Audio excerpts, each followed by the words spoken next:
So recently on Instagram, I was asking people what they felt their biggest obstacles were with training. And one of the really common answers I got was that people didn't know how to organize their week when it came to training. This is something that I really don't think gets talked about enough. You know, we talk about good exercises, we talk about good workouts, we talk about good habits outside of the gym, but we don't talk about how to put it all together and build like a well-structured week that you can stick to. And there's good reason to do this, because obviously if you know the plan of your week, then you have something to follow, then you're less likely to be disrupted by unpredictable things. You're less likely to kind of get to the end of the week and realize you didn't schedule in that third workout or that second workout.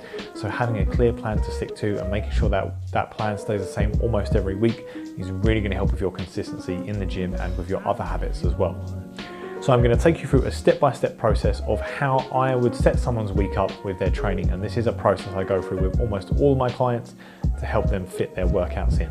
Step number one is identifying the routine that someone has on a weekly basis. So normally what I'll do with my client is I will sit down and I will draw out a table with the days of the week, Monday, Tuesday, Wednesday, all the way to Sunday, and then AM slot and a PM slot. And this can be broken down even further. You could do morning, lunchtime, and evening. The point is you just break your days up into segments so you can see each kind of time slot of your day. Then what you need to do from there is fill in your work and social and sporting kind of obligations that you have in the week.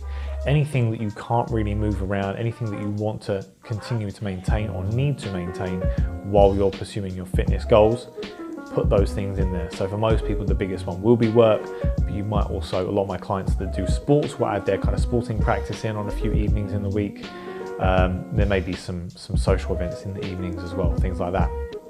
And you just want to take that table and you want to add in all those areas into your table and block those out. Step number two is to identify any other non-negotiables you have.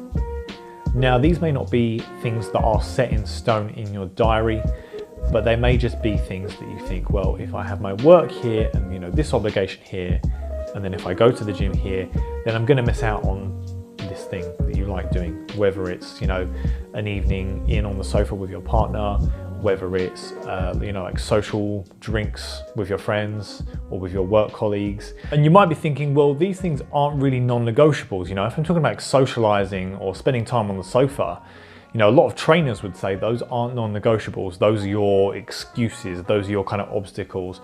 What I would say is that is what makes this process so important. You have to identify which ones of those actually are non-negotiable. Because if giving up Thursday night drinks with your colleagues, if that's going to make you miserable, if that's going to make you really unhappy, or if that's going to cause you to follow like a life routine that you actually don't want to follow, then it really brings your goals into focus. It makes you think, how much do I want this thing? How much am I prepared to sacrifice for this thing? It might be that, through, the kind of external influences that we have, that you kind of feel this pressure to get a beach body for summer. And it may be that that goal comes from a lot of external things, but it's not really a goal that lights a fire in you. It's not really a goal that inspires. We talk a lot about diet culture and body shaming and things like that. It might be that your drive to get a beach body doesn't really come from your values. It comes more from those external pressures. So then if that is the goal that you want to achieve and it's all driven by external factors, and then you find out that you're going to miss out on 2 hours in the evening with your partner, then what might happen is you might just say, well, I don't want to give that up and I don't want to achieve that goal. And that, I think, is a really important process. I think it's really valuable, because then you start to say, well, what do I want to achieve? What are my values? And what is actually worth me spending my time on in the gym? And how do I balance that goal? How do I find out what I want to sacrifice for that goal?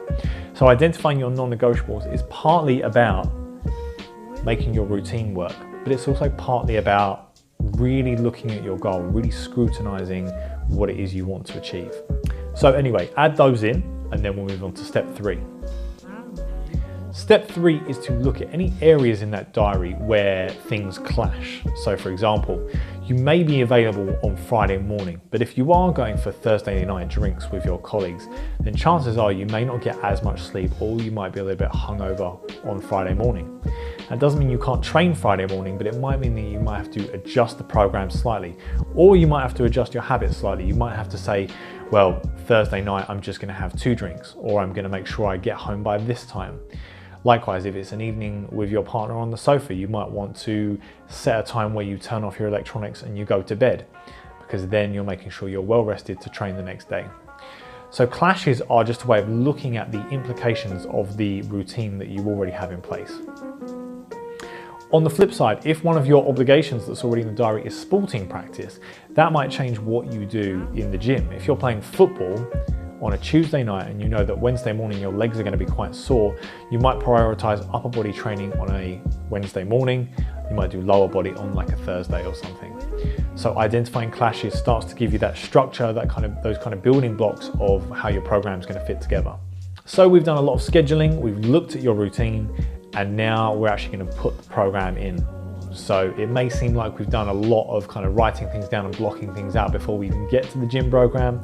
But again, I think that's really important. I think you have to identify what those obstacles are before you come to writing a program. And I think a lot of people do it the other way around. They do their training program first, they try and make it fit their lifestyle. And so often that's where a lot of that friction comes from, and that's why people stop training.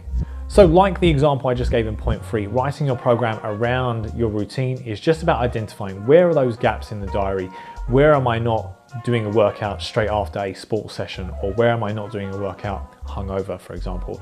So firstly, you have to identify where those open slots are in your calendar, where you've got that time to train, and then you need to start looking at any other implications, like what we said about football and having sore legs and not wanting to squat the next day, for example. You may want to do upper body the next day. You have to identify those things and start to plug them in.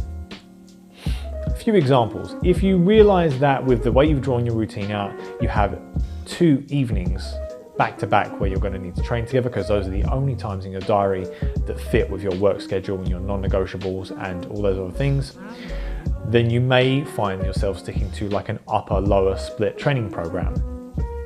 If you find that you've got 3 days a week, like 3 slots in your diary where you can train, you may want to go to a whole body program, because a whole body program is going to spread the volume of your workouts across the week. So generally, if you have the time and the ability to do it, whole body programs tend to be quite effective.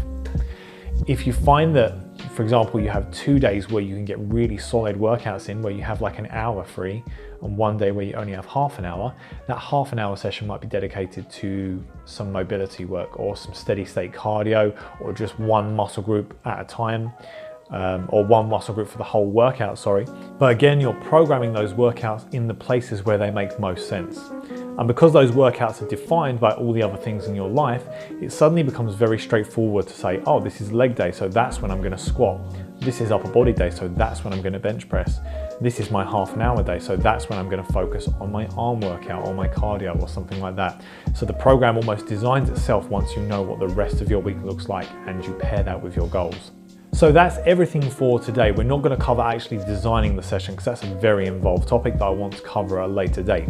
Helping people work out the logistics of their training program is one of the most beneficial things that I do. So if that's something you want more help with, you can get in contact with me by commenting below, or by going and following my Instagram or my LinkedIn and sending me a message there, or you can just keep following for more information. Make sure you check out the blog as well, and if you haven't already, please like, share, subscribe, all the YouTube stuff. Let's keep this channel going.